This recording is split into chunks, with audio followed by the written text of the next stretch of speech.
So hi and hello every one welcome to future vision study centre. இன்னைக்கு நம்ம shorts வீடியோவில் என்ன பார்க்க போகிறோம் அப்படின்னு பார்த்தீங்க அப்படின்னா, the well known and very famous Indian author Sarojini நாயுடுவை பற்றி தான் பார்க்க போகிறோம். அண்ட் அவங்க எழுதின லவ் அண்ட் டெத் அப்படின்ற போயம் தான் நம்ம யூஜிடிஆர்பிக்கு சிலபஸ்க்கு ப்ரெஸ்கிரைப் பண்ணியிருக்காங்க. ஸோ அந்த போயத்தோட ஜஸ்ட்டும் பார்க்க போகிறோம்.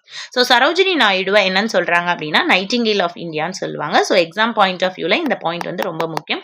So who is known as the nightingale of India அப்படின்னு சொல்லிட்டு கேட்பாங்க. ஸோ கமலதாசா, சரோஜினி நாயுடா and some other Indian English poets, தொருடட் அந்த மாதிரி கொடுத்து நம்மளுக்கு ஆப்ஷன்ஸ் கேட்கறதுக்கு வாய்ப்பு இருக்கு.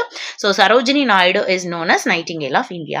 இவங்களோட இம்பார்ட்டன்ட் ஒர்க்ஸ் என்னென்ன அப்படின்னு பார்த்தீங்க அப்படின்னா, த கோல்டன் த்ரெஷோல்ட் 1905 பப்ளிஷ் ஆயிருக்கு, the bird of time 1912 publish ஆயிருக்கு, த புரோக்கன் விங் 1917 பப்ளிஷ் ஆயிருக்கு, த ஸ்கெப்சர்ட் ஃப்ளூட் 1943 பப்ளிஷ் ஆயிருக்கு, த ஃபெதர் ஆஃப் டான் 1961 பப்ளிஷ் ஆயிருக்கு. இது எல்லாமே போயட்ரி கலெக்ஷன். இதுல இருக்க சின்ன சின்ன போயம்ஸ் வந்து நம்ம ஃப்ரம் ஸ்கூல் லைஃப்ல இருந்து டில் யூஜி பிஜி வரையும் படிச்சிருப்போம். ஓகேங்களா? ஸோ இவங்களோட ரைட்டிங்ஸ் எப்படி இருக்கும் அப்படின்னு பாத்தீங்க அப்படின்னா, ரொமான்டிக் ஸ்பிரிட் இருக்கும். ஓகேங்களா? So beauty, emotion, imagination, nature இதெல்லாமே கலந்து தான் என்ன பண்ணியிருப்பாங்க அப்படின்னு பார்த்தீங்க அப்படின்னா, இவங்களோட poetry not only this love and death, எல்லா போய்ட்ரியுமே ஜென்ரலாக இந்த மாதிரி beauty, emotion and imagination, nature இது எல்லாத்தையுமே கலந்து தான் இருக்கும். ஓகேங்களா? அதே மாதிரி இவங்களோட லாங்குவேஜ் எப்படி இருக்கும்னா, மியூசிக்கல் லாங்குவேஜாக இருக்கும் இவங்களோட ரைட்டிங்ஸில். அதனால தான் இவங்களை என்னன்னு சொல்கிறாங்க அப்படின்னா, நைட்டிங்கேல் ஆஃப் இந்தியா அப்படின்னு சொல்கிறாங்க. சிம்பிள் லாங்குவேஜ் தான் யூஸ் பண்ணுவாங்க, பட் எலிகண்ட்டாக இருக்கும். It is easy to understand also.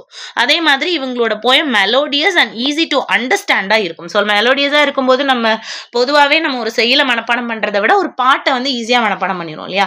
So அதனால மெலோடியஸா இருக்கிறதுனால it is easy to understand and easy to grass அப்படின்னு சொல்றாங்க. ஸோ அதனால தான் இவங்க என்னன்னு சொல்றாங்க அப்படின்னா, நைட்டிங்கேல் ஆஃப் இந்தியா அப்படின்னு சொல்றாங்க. ஸோ இவங்களுடைய சிம்பலிசம் அண்ட் பேட்ரியாட்டிசம் எப்படி இருக்கும் அப்படின்னா, நிறைய இந்தியன் ஐடென்டிட்டி அண்ட் பேட்ரியாட்டிக் ஃபீலிங்ஸை வந்து அவங்களோட ரைட்டிங்ஸ்ல வந்து கொண்டு வந்திருப்பாங்க. ஏன்னா இவங்கெல்லாம் வந்து எப்போ வாழ்ந்தவங்க அப்படின்னு பார்த்தீங்க அப்படின்னா, இந்தியாவோட ஃப்ரீடம் ஸ்ட்ரகிள் அப்போ வாழ்ந்தவங்க. ஸோ ஆப்வியஸ்லி அப்போ வந்து சொசைட்டியில் இருந்த முக்கியமான விஷயம் வந்து ஃப்ரீடம் ஸ்ட்ரகிள் தான். ஸோ இவங்களோட ரைட்டிங்ஸில் அது வந்து ரெஃப்ளெக்ட் ஆகும். ஸோ இவங்களோட ரைட்டிங்ஸில் நிறைய சிம்பலிசம் இருக்கும் அண்ட் பேட்ரியாட்டிக் ஃபீலிங்ஸும் இருக்கும். Okay, so that's all about Sarojini Naidu. Thank you.